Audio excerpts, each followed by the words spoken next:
खबर दमदार है। कौन सी खबरें हैं जो कि आज मार्केट को फोर्स कर रहे हैं कि या तो वो ऊपर जाए, और कौन सी खबरें हैं जो कि पर्टिकुलर सेक्टर में या पर्टिकुलर कंपनीज पर थोड़ा नेगेटिव इंपैक्ट डाल रही हैं। तो पहली खबर की तरफ बढ़ते हैं। Bank of America Merrill lynch की रिपोर्ट आई है इन्फोसिस पर, जिसमें उन्होंने बाय की सलाह दी है। काफ़ी समय बाद किसी आईटी काउंटर पर कोई पॉजिटिव राय देखने के लिए मिली है। ब्रोकरेज ने कंपनी पर 1785 रुपये का लक्ष्य दिया है। इंटरेस्टिंग जो चीज़ें हैं वो ये नहीं है कि लक्ष्य, इंटरेस्टिंग चीज़ें ये हैं कि जो उन्होंने बातें बताई हैं कि Q1 FY25 जो कि चल ही रहा है, यानी कि अप्रैल जून क्वार्टर, इसका आउटलुक उन्होंने बेहतर बताया। उन्होंने कहा है कि जो बड़ी डील मिल रही हैं कंपनीज को, जिसका एक फ़ायदा मिलेगा। अगर उनकी बात करें कि रिपोर्ट में उन्होंने जो कंसर्न बताई है, वो ज़रूर ये बताई है कि डिमांड को लेकर सतर्क हैं, कॉशियस हैं, लेकिन नेगेटिव नहीं है। दूसरा इंपॉर्टेंट चीज उन्होंने बताया कि मैक्रो इकोनॉमी से बुरा असर नहीं पड़ने की भी उम्मीद है। यानी कि जो एक पहले माना जा रहा था कि आईटी कंपनीज पर मैक्रो जो फैक्टर्स हैं, खासतौर से अमेरिका और यूरोप के, जैसा हमने शो की स्टार्टिंग में ही बात की थी, जो नेगेटिविटी आ रही है कहीं ना कहीं, वो इतना ज़्यादा प्रभावित नहीं करेंगे। साथ ही मार्जिन्स पर भी फोकस किया जा रहा है। तो ये एक पॉजिटिव चीज बनती हुई दिख रही है। ब्रजेश सर, इन्फोसिस पर कैसा चार्ट पैटर्न बन रहा है?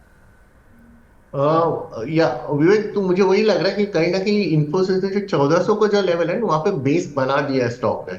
तो 1400 से हालांकि अभी 1500 पे ट्रेड कर रहा है काउंटर। जो भी लॉन्ग करते हैं इसमें ट्रेड में, तो मुझे लगता है 1400 का स्टॉप लॉस लेना चाहिए। और जो पिछला हाई था 1710 1720 के करीब, जो एक इमीडिएट स्विंग हाई बना था, वो डेफिनेटली मुझे रीटेस्ट करता हुआ नजर आ रहा है। आईटी इंडेक्स अगर चल रहा है तो इन्फोसिस डेफिनेटली इसमें कंट्रीब्यूट करेगा। तो जिन किसी को भी पोजीशंस लेना है, मुझे लगता है कि लेना चाहिए। 100 रुपीज का एक रिस्क है, वो रिस्क लेके हम 200-250 पॉइंट के लिए बेट 1:2 1:2.5 का रेशियो के लिए डेफिनेटली हम ट्रेड कर सकते हैं। काफी बेस तो बना है, क्योंकि उसमें 200 दिन का जो वीकली का जो स्ट्रक्चर है वहां पे स्टॉक ने होल्ड किया है। और मुझे लग रहा है जब भी ऐसा फॉर्मेशन होता है एक अच्छा खासा उछाल देखने को मिलता है, तो डेफिनेटली इसमें मुझे लगता है फ्रेश इन्वेस्टमेंट किया जा सकता है। फ्रेश इन्वेस्टमेंट्स किए जा सकते हैं इन्फोसिस पर with a deep stop loss, but upside भी आपको अच्छे खासे मिल रहे हैं।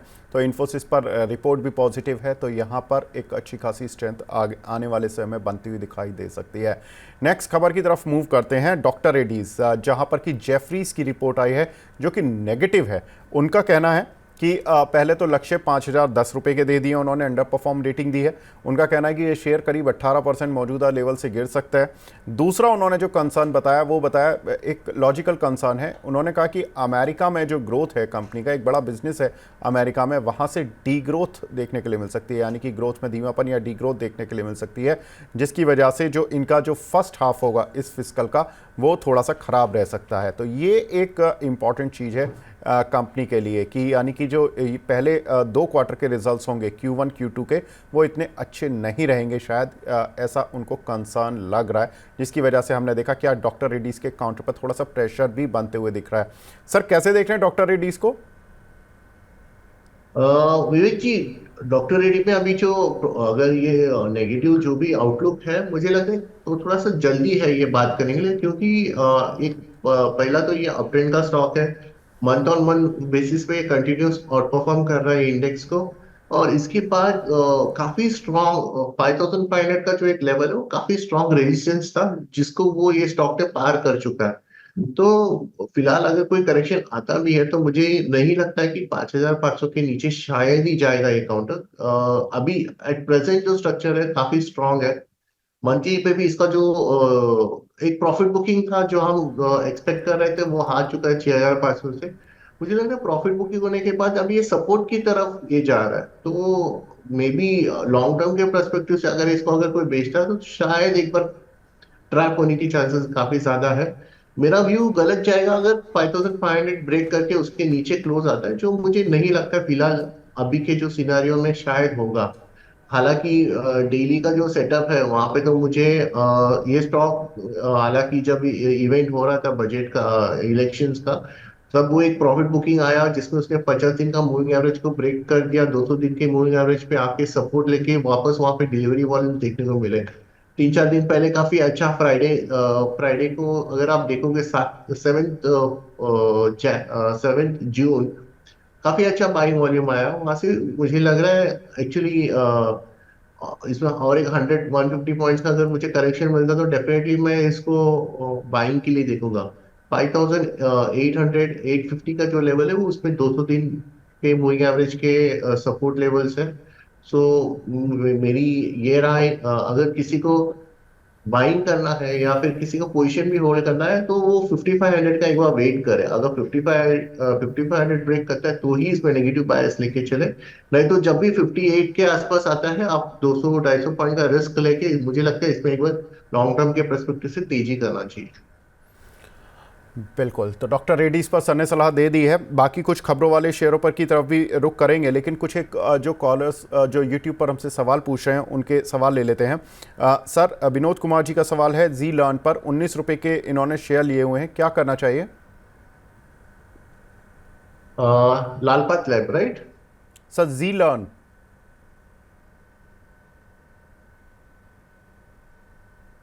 जी लर्न, ओके।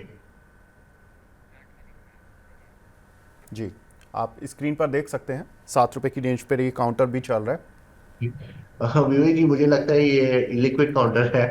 सो तो थोड़ा सा मुश्किल होगा, क्योंकि जिस हिसाब से ट्रेड कर रहा है, मैं इतना ही बता सकता हूँ कि 9-9.5 रुपए का इसका एक रेजिस्टेंस जोन है। अगर ये क्लियर कर जाता है तो हम इसको फिर से रिव्यू करते हैं। 9-9.5 का अगर लेवल क्लियर करता है, 14-14.5 का एक लेवल हो सकता है। कभी भी हमने इसको मैंने ट्रैक नहीं किया, लेकिन चार्ट के हिसाब से अगर देखते हैं तो वो रेजिस्टेंस है, वो रेजिस्टेंस क्लियर करते तो हम दूसरे 14-14.5 तक का एक अपॉर्चुनिटी देख सकते हैं।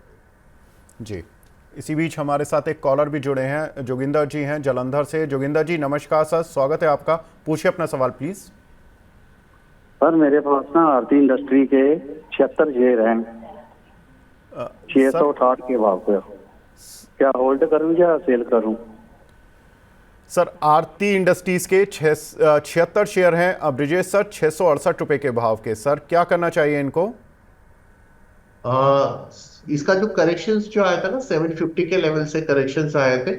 तो मुझे लगता है जब तक अभी बजट नहीं, अगर ये जो सेक्टर है, मुझे लग रहा है कि इसमें आपको एक तेजी देखने को मिल सकती है। तो मेरा यही साल, अगर वो 650 का स्टॉप लॉस को ट्रेल करके वो अपना पोजिशन होल्ड करे, वो मुझे लगता है कहीं ना कहीं उनको 740-750 का रेट उनको देखने को मिल सकता है। मेरी ये सलाह रहेगी, आप पोजिशन होल्ड रखें। जी सर, आप अपनी पोजीशन को होल्ड करें। ब्रिजेश सर ने बता दिए आपको टारगेट्स भी, किस पर्टिकुलर टारगेट तक आपको अप्रोच करना है इस काउंटर को। कुछ एक और सवाल भी ले लेते हैं। संतोष जी का सवाल है दरभंगा बिहार से। इनके पास IOB इंडियन ओवरसीज़ बैंक के शेयर लिए हुए हैं सर 71.5 रुपीज़ के, और साउथ इंडियन बैंक 29 रुपये पर लिए हुए हैं। साउथ इंडियन बैंक पर सर काफ़ी सवाल आ रहे हैं, पर पहले IOB को टच कर लेते हैं। IOB कैसा लग रहा है सर ऑन चार्ट्स? विवेक जी, हालांकि IOB, city union bank, IDFC first, ये सभी सेगमेंट में एक तेजी देखने को मिल रहा है। आईओबी एक आउट परफॉर्मर नहीं है, बट क्या होगा कि ये सेक्टर चल रहा है तो मुझे लग रहा है कि उनको वो एक मोमेंटम मिल जाएगा 70। हालांकि जो इसका मल्टीपल रेजिस्टेंस जो है 80 का लेवल है, पोजिशन को होल्ड रखे 50। बट इसमें सिंस ये आउट परफॉर्मर नहीं है, 58 का स्टॉप लॉस लेके चले और पोजीशंस को होल्ड रखें। जी, यशपाल जी का सवाल है सर VI पर, वोडाफोन आइडिया पर। इस पर काफ़ी कुछ सवाल लोगों के आ रहे हैं, इस पर भी कुछ टारगेट्स बता दीजिए। आज सुबह एक अच्छा मोमेंटम था, लेकिन काउंटर में कुछ हद तक प्रॉफिट बुकिंग भी आती हुई दिखाई दी। विवेक जी, इसमें पोजीशन होल्ड रखते हैं। ओके। काफी काफी इसमें एक्टिविटी देखने को मिल रही है। तो जिनके पास भी पोजीशन है एक बार होल्ड रखते हैं, क्योंकि मुझे लगता है कि इसमें 10 रुपए का एक मूव मिल सकता है।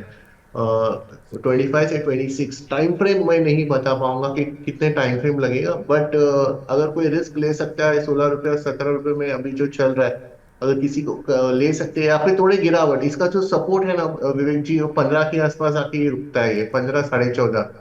आप ये लेवल पे ले लीजिए या फिर थोड़ा सा 15, 14.5 के लिए वेट कर लीजिए, बट इसमें एक व्यू पॉजिटिव है। 25-26 का लेवल मुझे लगता है हमें देखने को मिल सकता है। बिल्कुल, तो काफ़ी बड़े टारगेट्स। कल हमारी शरद सर से बात हो रही थी, उन्होंने 22 से 22.5 और सर ने 25 से 26 के टारगेट्स दिए हैं। तो बड़ा इंटरेस्टिंग मूव इस काउंटर पर देखने के लिए बन रहा है। और चार्ट भी पॉजिटिव साइड पर है, कोई भी डिक्लाइन इसमें खरीदारी की ही राय सर दे रहे हैं। कुछ एक काउंटर्स की तरफ और भी बढ़ते हैं जहां पर की खबरें रही हैं और इम्पैक्ट भी है HFCL। इस कड़ी में एक और काउंटर जहां पर कि हमने देखा कि इसमें खबर आई कि यूरोप से ऑप्टिक फाइबर पर एंटी डंपिंग ड्यूटी में कंपनी को छूट मिली है, और उन्होंने ये भी बताया कि जो बाकी कंपनियां यूरोप में ऑप्टिक फाइबर एक्सपोर्ट कर रही थी उनको ये छूट नहीं मिली है। तो ये कंपनी, ये जो छूट मिली है केवल HFCL को मिली है, जिसका जो इम्पैक्ट है ये इस काउंटर पर आज देखने के लिए भी मिल रहा है, करीब 7% ऊपर है। सर कैसे बन रहा है इसका चार्ट पैटर्न? विवेक जी, जो एक्चुअली जो आप बता रहे हो उस हिसाब से आप 7% डेली है, 20-21% मंथ ऑन मंथ बेसिस पे ऑलरेडी अप है स्टॉक। तो ये न्यूज एक्चुअली फैक्टर्ड इन हो चुका है। तो ओके। बट मानना है कि 130 के आसपास आपको अपॉर्चुनिटी मिलती है तो एक बार थोड़ा सा प्रॉफिट बुक कर ले। 129 का हाई दिखा चुका है स्टॉक। तो इसमें थोड़ा सा रिस्की हो जाएगा फ्रेश अगर कोई ट्रेडिंग अपॉर्चुनिटी ढूंढेगा तो। बट देन आपका पोजीशन है तो एक बार आप बुक करें, ये प्रॉफिट बुकिंग की सलाह रहेगी बेसिकली 130 के आसपास। बिल्कुल, तो यहाँ पर कोई भी अपसाइड इसमें अभी फिलहाल प्रॉफिट बुक करना चाहिए क्योंकि खबर प्राइस इन हो चुकी है। तो ये बड़ा इंटरेस्टिंग फैक्ट है जो सर ने हमारे साथ शेयर किया। सर, ये देश के दिग्गज बैंक पर भी एक खबर है। SBI के चेयरमैन का एक स्टेटमेंट वीकेंड्स में आता हुआ दिखाई दिया, जिसमें उन्होंने कहा कि FY25 यानी कि जो ये करंट साल चल रहा है अभी, इसमें 14 से 15% की क्रेडिट ग्रोथ, यानी कि जो लोन देते हैं उसमें जो ग्रोथ आएगी वो 14 से 15% रहने का अनुमान है। और उन्होंने ये भी कहा कि हमारे पर डिपॉजिट रेट बढ़ाने का कोई दबाव नहीं है। अभी पीछे हमने देखा था कि HDFC बैंक को अपने डिपॉजिट रेट बढ़ाने पड़े थे, तो कहीं ना कहीं ये एक बैंक की स्थिति बता रहा है कि बैंक पर डिपॉजिट रेट बढ़ाने का प्रेशर नहीं है और क्रेडिट ग्रोथ आपकी ठीक ठाक रहेगी, यानी कि जो निम्स हैं, नेट इंटरेस्ट मार्जिन्स हैं, उन पर भी दबाव नहीं मिलेगा। ये एक डायरेक्टली चेयरमैन की तरफ से एक मैसेज है। सर कैसे देख रहे हैं SBI को? विवेक जी, ये एक वंडरफुल पिक है। ये आपको FO में भी मिलेगा, आपको ऑप्शंस पे भी मिलेंगे। काफी अच्छा, काफी स्ट्रांग बेट है ये। आप 3 महीने के नजरिए से देखें तो मुझे लगता है कहीं ना कहीं ये 1000 प्लस चला जाएगा SBI। काफी स्ट्रांग बेस है। ऑप्शंस में अगर ट्रेड करना तो इन द मनी वाले ऑप्शंस वाले भी ट्रेड कर सकते हैं। इसमें काफी ज्यादा लिक्विड काउंटर है। तो जो अभी जो रिसेंटली जो हाई बने था 910 का, तो वो तो डेफिनेटली मेरा व्यू है कि ये अगला एक्सपायरी या में भी ये एक्सपायरी में भी हो सकता है। क्योंकि ये जो अगले पिछले दो डेरिवेटिव्स के जो कॉन्ट्रैक्ट्स है, इसमें कंटिन्यूसली इसमें पोजीशंस बन रहे हैं। जून में भी बना था, मई में भी बना था पोजीशंस कंटिन्यू, और रोल ओवर्स काफी स्ट्रॉन्ग पॉजिटिव थे। जैसे ही इसने 800 का लेवल क्रॉस किया, वहां से इसमें एक नया टीजी डेरिवेटिव्स के पॉइंट ऑफ व्यू से भी देखने को मिला है। तो ये सब जो स्ट्रक्चर्स जो बन रहे हैं, इसका व्यू अगर मैं 2-3 महीने के व्यू की नजर से देखूं तो मुझे डेफिनेटली 1000 का भाव इसमें SBI में देखने को मिल सकता है। अंटिल हम एक मेजर करेक्शन देखें तो शायद टाइम वैसे थोड़ा सा 3 महीने का, शायद 5 महीना लग सकता है। बट देन कहीं ना कहीं स्ट्रेंथ डेफिनेटली SBI में है। सो डेफिनेटली इसमें इमीडिएटली अभी भी किसी को करना है तो 850 का इंडिया मनी के कॉल ऑप्शंस में भी ट्रेड कर सकते हैं, जिनका ओके भी पोजिशन होल्ड करे, और 1000 के टारगेट्स के लिए वेट करना चाहिए। सर, तो 850 की जो कॉल लेनी है इन द मनी, वो इस मंथ की लेनी है या नेक्स्ट मंथ की? आप शुरू यस कर यस, दें। डेफिनेटली इस मंथ के भी ले नहीं, एक सेकेंड। शायद टाइम वैल्यू की नजरिए से शायद उतना प्रीमियम में अप्रिशिएट हम नेक्स्ट मंथ का अप्रोच करते हैं, क्योंकि व्यू मेरा काफी स्ट्रॉन्ग है। नेक्स्ट मंथ का इंडिया मनी कॉल ऑप्शन हम डेफिनेटली बाय कर सकते हैं। बिल्कुल, तो जुलाई मंथ की डेरिवेटिव पोजीशन में आप एंटर कर सकते हैं। उसमें भी ऑप्शन साइट पर 850 रुपये की कॉल में आप दाव लगा सकते हैं। सर को लगता है कि ये काउंटर अभी और स्ट्रेंथ दिखाएगा और 1000 रुपये तक भी जा सकता है। नेक्स्ट काउंटर की तरफ बढ़ते हैं जिसमें खबर है महिंद्रा लाइफ। यहाँ पर कंपनी की तरफ से आउटलुक जो आया वो भी काफ़ी स्ट्रॉन्ग है। सर, इन्होंने बताया कि 4 सालों में इनको अपनी आय को 3 से 4 गुना तक ले जाना है। अभी इनकी जो आय है करीब 2698 करोड़ रुपए है, जिसको कि ये FY28 तक जो अपनी बुकिंग ले जाने की बात कर रहे हैं, 8 से 10 हज़ार करोड़ तक ले जाने की बात कर रहे हैं। तो अगले 4 साल में कंपनी का मैनेजमेंट ही इतना बुलिश है कि वो अपनी कंपनी को 3 से 4 गुना करने की बात कर रहे हैं in terms of sales. Sir, share में कितना इम्पैक्ट देखने के लिए मिलेगा? विवेक जी, अभी रिसेंटली एक प्रॉफिट बुकिंग आया था स्टॉक में, जो आई थिंक एक बाइंग अपॉर्चुनिटी हो सकती है। इसका जो टारगेट जो है वो कहीं ना कहीं 700-710 के आसपास आ रहा है, जो इमीडिएट टारगेट है।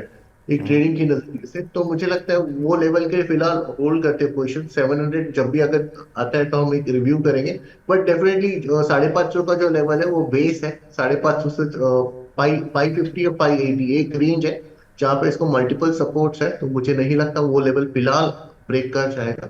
और एक करेक्शन के बाद अभी फिलहाल उसमें वापस तेजी देखने को मिल सकता है। तो ये जो तेजी है वो 700 710 तक जाना चाहिए। बिल्कुल, तो यहाँ पर तेजी में अभी भी और स्ट्रेंथ बन सकती है। जिस तरह की स्ट्रेंथ आज के सत्र में देखने के लिए मिली है, इसमें और तेजी बढ़ सकती है। चलिए, एक हमारे साथ कॉलर भी जुड़े हैं, मिस्टर पंकज हैं। पंकज जी नमस्कार सर, पूछिए अपना सवाल प्लीज़। हाँ। और मैंने वीआईपी इंडस्ट्रीज का शेयर 556 रुपए का भाव पे 6 शेयर ले रखा है। जी 16 से 17% अभी गिरावट आ चुका है, उसमें क्या करना चाहिए? ब्रजेश सर, वीआईपी अगर देखें तो ये काउंटर चल नहीं रहा है, क्योंकि इसमें काफ़ी कुछ खबरें रहीं, मैनेजमेंट चेंज होने की भी बातें हो रही थी बीच में, और उसके कंपैरिजन में जो इसी की पीयर कंपनी थी सफारी इंडस्ट्री, वो काफ़ी अच्छे से चल रही थी। सर कैसे देखना चाहिए वीआईपी को अब? मेरे ख्याल से वो इन्वेस्टेड रह सकते हैं। फिलहाल तो वो स्टॉक डेफिनेटली डाउन ट्रेंड में है। दिसंबर का जो मंथ था, दिसंबर से इसमें सेलिंग आना स्टार्ट हुआ है। और उसके बाद कंटिन्यूसली कभी भी एक बार कभी भी इसमें रिकवरी नहीं देखने को मिला है। 550 560 का लेवल है जो एक रेजिस्टेंस जोन है। मैं इसमें एवरेज करने की सलाह नहीं दूंगा। बट देन वो एक पोजिशन होल्ड करे। पुल बैक तो डेफिनेटली आएगा 550 के आसपास। वहां पे हम फिर से रिव्यू करते हैं। अगर वहां पे कोई स्टोरी चेंज होता है या फिर टेक्निकली कुछ और रीजनिंग मिलते हैं तो हम फिगर आउट करेंगे। बट एवरेज ना करें, अपने पोजीशंस को होल्ड करें। 550 पे फिर से रिव्यू कर लेते हैं। बिल्कुल, तो 550 पर दोबारा से रिव्यू कर लेंगे, लेकिन अभी आप इसको अपने पोर्टफोलियो में रख सकते हैं। लेकिन अब हमारे साथ एक गेस्ट और जुड़ चुके हैं। हमारे साथ जुड़े हैं mister Vivek Karwa, CEO of Riddhi investment. Vivek ji hi, good morning sir. Good morning Vivek. Sir आपने लगता है कि नई सरकार आने के बाद नया लुक रख लिया है। पैसा थोड़ी लगता है विवेक। ये घर की खेती है। बिल्कुल बिल्कुल। विवेक जी, इस समय मार्केट को कैसे देख रहे हैं सर? मोदी 3 में कहाँ तक अर्निंग ग्रोथ देख रहे हैं? किस तरह का आपको आउटलुक लग रहा है? बिकॉज आप बहुत अच्छे से अर्निंग्स को देखते हैं। किस तरह की ग्रोथ देख रहे हैं सर अगले 2-3 साल में? देखिए, अब 2-3 साल का अगर नजरिया है तो मैं तो काफी बुलिश हूँ। और क्यों? क्योंकि जितना भी बाजार को हफ्ते भर पहले डर लग रहा था, हफ्ता नहीं 10 दिन पहले जो डर लग रहा था कि यही सरकार आएगी या नहीं आएगी, और पॉलिसियों में कोई, अगर नीतियों में कोई फेरबदल होगा क्या, तो लग नहीं रहा वैसे होगा। और आपको मेनली कल का जो एडवांस नंबर का डेटा आया है उसको देखना चाहिए। मतलब करीबन 28-29% एडवांस टैक्स नंबर्स ऊपर गए हैं। तो ओवरऑल आपको दर्शा रहा है कि क्या अर्निंग्स आने वाले हैं कॉर्पोरेट इंडिया के। कॉर्पोरेट इंडिया खाली लिस्टेड कंपनीज की बात नहीं कर रहा हूं मैं। ये तो एडवांस टैक्स तो आप और मैं सब लोग भरते हैं। तो ओवरऑल जो सिनेरियो है, 29% ग्रोथ कॉर्पोरेट टैक्स में, सॉरी एडवांस टैक्स में देखा गया है। तो ये दिखा रहा है कि आगे चल के क्या होने वाला है और जीडीपी आपको कैसे ग्रोथ दिखाने वाली है। पहली चीज तो ये हुई। और दूसरी चीज, जो अर्निंग्स है, मुझे लगता है कि ओवरऑल जो निफ्टी अर्निंग्स है, यहाँ से आपको 12-1% ग्रोथ अगले साल देखने को मिलेगी। और कुछ ही दिनों में हम लोग FY25 को डिस्काउंट करने लग जाएंगे। तो जो वैल्यूएशन है आज के दिन, सेंसेक्स और निफ्टी जो लार्ज कैप कंपनी साइड है, वहां पे वैल्यूएशन मुझे इतना स्ट्रेस नहीं दिख रहा है। अभी करीबन 23-24 के पी पे चल रहा है, और मुझे लगता है कि आगे चल के ये आपको वापस 21 या 22 के पी पे ट्रेड होता हुआ दिखेगा जैसे जैसे अर्निंग्स और आएंगे। अब जून का महीना खाली 10-15 दिन और बचे हैं, तो इसके बाद में आपको दिख जाएगा कि ग्रोथ के कारण ओवरऑल पी जो रेशियो है वो कम। हाँ, थोड़ा सा महंगा कहाँ दिख रहा है, वो स्मॉल कैप और मिड कैप साइड में वैल्यूएशन वाइज थोड़ा सा डेफिनेटली महंगा दिख रहा है। लेकिन वहां पे भी एक बहुत बड़ा चेंज ये हो रहा है कि जैसे जैसे rules and regulations income tax की साइड में टाइट हो रहे हैं, आपको दिख रहा है कि जो अर्निंग्स पहले स्लिप आउट हो जाते थे बैलेंस शीट या फिर P&L से, वो आपको अभी बैलेंस शीट में आने लग गए। तो इसके लिए जो ग्रोथ रेट है, ये मिड और स्मॉल कैप में हाईएस्ट है आज के दिन। तो इसके लिए वो वैल्यूएशन कहीं ना कहीं जस्टिफाइड लग रहा है। हाँ, पैनिक में कुछ कुछ सेक्टर में कहीं ऑफ कोर्स वैल्यूएशन ज्यादा है, तो आपको बहुत स्टॉक स्पेसिफिक रहना पड़ेगा, पहली चीज। और दूसरी चीज लार्ज कैप में तो मुझे कंफर्ट है अभी भी। तो अगर कोई निवेश करना चाहे आज के दिन, आपके पास अगर बल्क पैसा है तो उसको आप चाहे सिस्टमेटिक ट्रांसफर करो या फिर एसआईपी के माध्यम से करो। मिड एंड स्मॉल कैप में तो वैसे करो, और लार्ज कैप में आप लमसम भी कर सकते हो। जी विवेक जी, एक सवाल हमारे एक दर्शक बहुत बार बार पूछ रहे हैं। भारत इलेक्ट्रॉनिक्स के इन्होंने शेयर लिए हुए हैं 269 के, करना क्या चाहिए सर? देखिए, जो डिफेंस में आज आज या कल की एक रिपोर्ट देख रहा था मैं, जिसमें जी बोल रहा था कि जो न्यूक्लियर वॉर हेड्स है चाइना में, वो आज के दिन भी भारत के मुकाबले 4 गुना है। तो देखिए, हमको सबको मालूम है कि हमारे जो पड़ोसी है सारे हॉस्टाइल नेशंस है ज्यादातर। यहाँ पे पाकिस्तान है, यहाँ पे चाइना है, और बांग्लादेश, हाँ दिखने में तो फ्रेंडली है लेकिन कितना फ्रेंडली टाइम आने पे बताएगा वो। और श्रीलंका काफी चाइना के दबाव में और कंट्रोल में रहता है। मालदीव को तो हम लोग देख ही रहे हैं। तो ऐसे हालत में जो आत्मनिर्भर हमको डिफेंस सेक्टर में होना है, वो ट्रेंड अभी भी जारी है। तो इसके लिए मुझे लगता है कि इनका हाँ वैल्यूएशन वाइज बीईएल भी अब क्योंकि मैं तो इसको 140 से रिकमेंड कर रहा था, अब ये महंगा लग रहा है, डेफिनेटली महंगा लग रहा है। लेकिन अब बजट हो सकता है कि 5 जुलाई को आए, और उसमें आपको डिफेंस एलोकेशन वापस बढ़ते हुए दिखे। तो इन कंपनीज को आपको ऑर्डर्स आते हुए दिखेंगे। अगले 2-3 साल का ये लोग अर्निंग्स ऑलरेडी फैक्टर इन कर रहे हैं। तो इसके लिए हो सकता है कि यहाँ से आपको बहुत बड़ी रनअप देखने को नहीं मिले, लेकिन हाँ बीईएल फिर भी डिफेंस सेक्टर में, जो पीएसयू डिफेंस सेक्टर है, बीईएल और एचएएल, ये दो ही ऐसी कंपनीज है जहां पे अभी भी वैल्यूएशन का थोड़ा बहुत कंफर्ट है। Comfort in the sense peer group को कंपेयर करके। बाकी अगर 150 पी पे चल रहे हैं तो ये आज भी 60-70 की पी पे चल रहे हैं। ये डिफरेंस है। बिल्कुल, तो बीईएल और बाकी डिफेंस शेयरों पर भी एक व्यू मिल गया है। लेकिन एक खबर विवेक सर आई थी टीसीएस पर, जिसमें कि उन पर अमेरिका में 1600 करोड़ रुपए का जुर्माना लगा। लेकिन कंपनी ने रिव्यू पिटीशन डाल दी है, काउंटर गैप डाउन खुला लेकिन वहां से रिकवर भी हो गया। कैसे देखना चाहिए इस खबर को?